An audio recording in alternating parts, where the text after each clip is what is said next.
Untuk virus COVID-19 di Desa Girimukti sebetulnya alhamdulillah tidak sampai ada yang kena positif.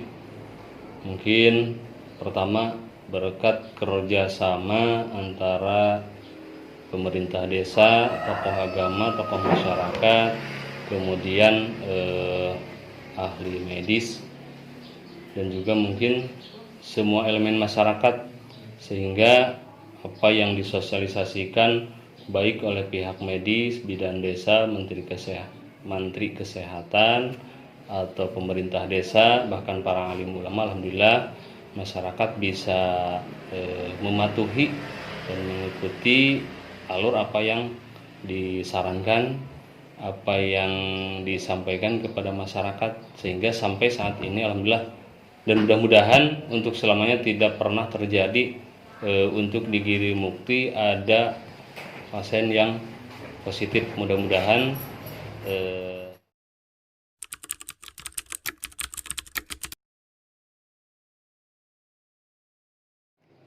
untuk pencegahan COVID-19 di Desa Girimukti dari awal ketika mulai muncul wabah COVID-19, pemerintah desa bekerja sama dengan semua elemen, bahkan juga mungkin dengan 3 pilar, yaitu Kepala Desa, Babinsa, dan Babin Kamtibmas, melakukan sosialisasi kepada masyarakat di momen-momen tertentu, baik itu di pengajian umum ataupun di kegiatan waktu itu peringatan Isra Mi'raj.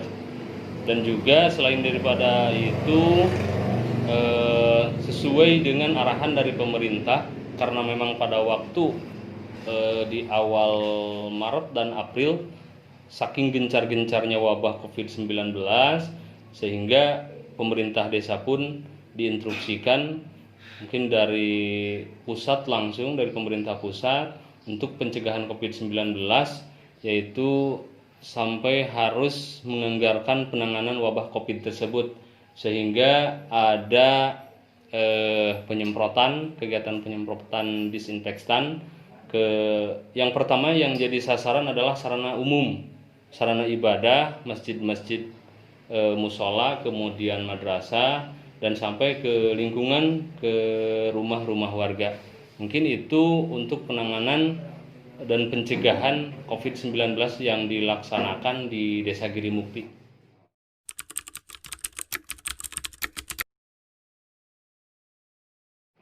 Untuk warga masyarakat, sehubungan di Desa Girimukti ini kebetulan banyak yang merantau ke luar daerah, ke luar kota, bahkan ada yang sampai ke luar provinsi. Nah, dari awal Maret kalau tidak salah, kami mendapatkan instruksi baik dari pemerintah kecamatan maupun dari tim medis, bidan desa, dan juga menteri kesehatan. Insya Allah kami bekerja sama pada waktu itu menginstruksikan kepada ketua RW, RT se-Desa Girimukti, bahkan bekerja sama dengan para kader bagi warga yang istilahnya urban, kemudian kami data dan juga dikasih arahan, dikasih saran supaya tidak keluar masuk kota, atau setelah pulang, apalagi yang dari zona merah, itu dimohon untuk isolasi mandiri di rumahnya masing-masing minimal selama 14 hari. Itu sangat kami tekankan, sampai-sampai ya mungkinlah itulah dampak dari instruksi harus isolasi. Mungkin warga masyarakat mungkin secara batin, secara naluri ada yang menerima, ada yang tidak, tapi insya Allah alhamdulillah semuanya bisa mengerti lah, karena memang demi kesehatan bersama, demi kesehatan mereka dan keluarga gitu. Sehingga ketika ada warga masyarakat yang pulang dari kota, apalagi dari zona merah, kami sangat ekstra sekali dilaksanakan pendataan, dan juga dimohon dengan sangat kepada mereka untuk melaksanakan isolasi diri di rumahnya masing-masing.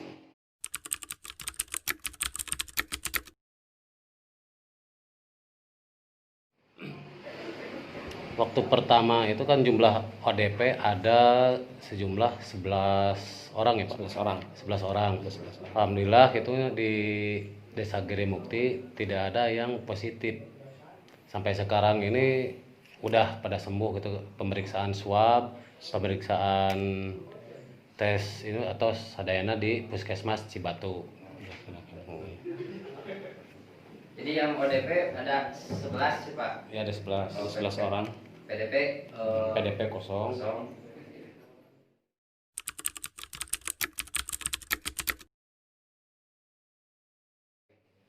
Alhamdulillah, apalagi di desa ada satgas desa. Kemudian untuk di wilayah RW masing-masing, alhamdulillah di 11 RW yang berada di Desa Girimukti semuanya dibikin posko COVID-19 di masing-masing RW.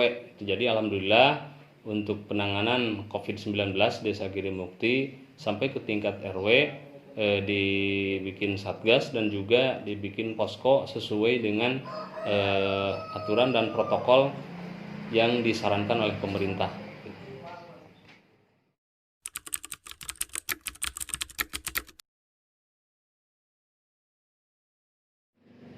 Kalau untuk masalah dampak baik sosial, ekonomi, mungkin termasuk pendidikan dan juga agama sangat terasa sekali, dampaknya sangat signifikan. Misalnya dari salah satu saja dari bidang ekonomi, karena memang masyarakat disarankan untuk tidak keluar masuk kota, untuk diam di rumah, itu sangat bisa dirasakan sekali oleh masyarakat warga Desa Girimukti. Mungkin bisa dipahami lah, yang namanya orang tidak bekerja, bantuan dari pemerintah pun itu sesuai dengan data, bahkan data pun mungkin itu tidak semua terrealisasi lah intinya. Jadi untuk dampak ekonomi sangat bisa dirasakan oleh masyarakat karena mereka tidak bisa melaksanakan pekerjaannya masing-masing, baik yang ada di wilayah Desa Girimukti, apalagi yang kebiasaan merantau. Kemudian untuk di sektor pendidikan, nah sampai sekarang sekolah mungkin belum bisa melaksanakan kegiatan tatap muka antara guru dengan murid, hanya karena mungkin ada saran, ada opsi lain, kegiatan belajar mengajar pun yang bisa dilaksanakan sampai saat ini untuk tingkat SD belajar di rumah masing-masing di bawah bimbingan orang tua. Dan untuk sekarang mungkin yang sedikit kami tahu, bapak dan ibu gurunya langsung terjun ke rumah anak didik begitu, sehingga mungkin itulah dampak daripada COVID-19. Di sisi lain mungkin lebih cenderung kepada kekurang efektifan lah, karena ketika anak disarankan untuk belajar seperti di televisi, mengikuti di TVRI, si anak tersebut mungkin untuk waktu itu saja hanya bisa mengikuti. Di luar itu disarankan untuk belajar, untuk menghafal secara mandiri sangat susah, berbeda dengan di sekolah yang udah jelas jam pelajarannya begitu. Termasuk untuk dampak sektor masalah kegiatan keagamaan, banyak pengajian, bahkan pengajian rutin bulanan yang ada di wilayah Desa Girimukti yang dilaksanakan di beberapa wilayah yang ada kegiatan pengajian bulanan sampai diliburkan. Cuman mungkin alhamdulillah pelaksanaan ibadah Jumat tidak ada yang diliburkan, hanya insya Allah tetap mengikuti protokol kesehatan gitu.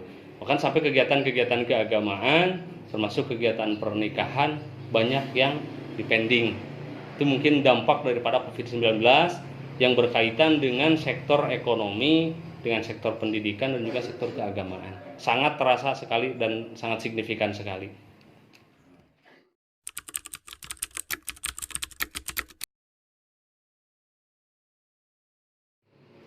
Kalau program untuk penanganan pengangguran tersebut, dampak daripada COVID-19 memang kalau secara spesifik tidak ada, tapi pemerintah desa berupaya diantaranya untuk penanganan istilahnya untuk kebutuhan sehari-hari lah, selain daripada bantuan yang digelontorkan oleh pemerintah kepada warga masyarakat. Juga mungkin pemerintah desa pun mengajukan untuk hajat hidup warga masyarakat daripada dampak COVID-19 ini, diantaranya alhamdulillah ada yang terrealisasi dari padat karya tunai, yaitu masyarakat cek kasarna mah daripada nganggur mending urang gawekeun gitu, dipekerjakan tapi mereka insya Allah dikasih HOK atau upah istilahnya. Nah itu kalau mungkin untuk jangka panjang masyarakat untuk penanganan daripada COVID-19 ini menyikapi sektor kebutuhan masyarakat, mungkin pemerintahan desa Giri Mukti belum bisa merancang dan mengoptimalkan harus seperti apa menangani pengangguran tersebut. Tapi melihat situasi dan kondisi sekarang yang alhamdulillah mungkin tidak se-urgen beberapa waktu ke belakang, sehingga yang tadinya punya pekerjaan kemudian selama kemarin gencar-gencarnya COVID-19 mereka ada di rumah dan tidak kemana-mana, mungkin sekarang tidak sedikit warga masyarakat yang sudah melaksanakan aktivitas kembali ke tempat pekerjaan mereka. Ada yang jadi pekerja, kemudian ada yang jadi pedagang, atau ada yang jadi buruh. Mereka alhamdulillah sekarang sudah bisa melaksanakan kegiatan tersebut.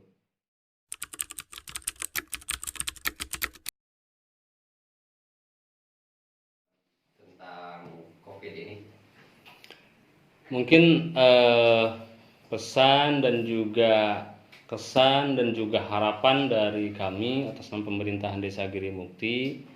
Yang pertama, karena memang COVID-19 ini bukan wabah regional, tapi sudah mendunia, sudah merajalela ke beberapa negara. Bahkan yang tadinya kita mungkin hanya di awal-awal bisa melihat saja terjadi di Wuhan, Cina, dan negara-negara lain, tapi ternyata akhirnya kita pun kebagian. Nah, mudah-mudahan kita tetap berdoa kepada Allah, mudah-mudahan wabah ini segera tuntas, segera selesai.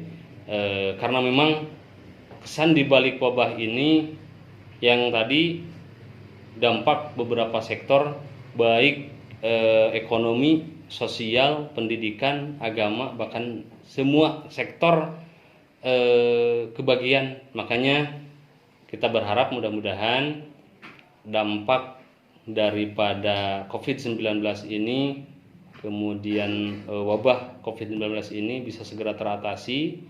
Dan juga mungkin pesan untuk ke warga masyarakat tetap mengikuti aturan, anjuran, dan protokol dari pemerintah.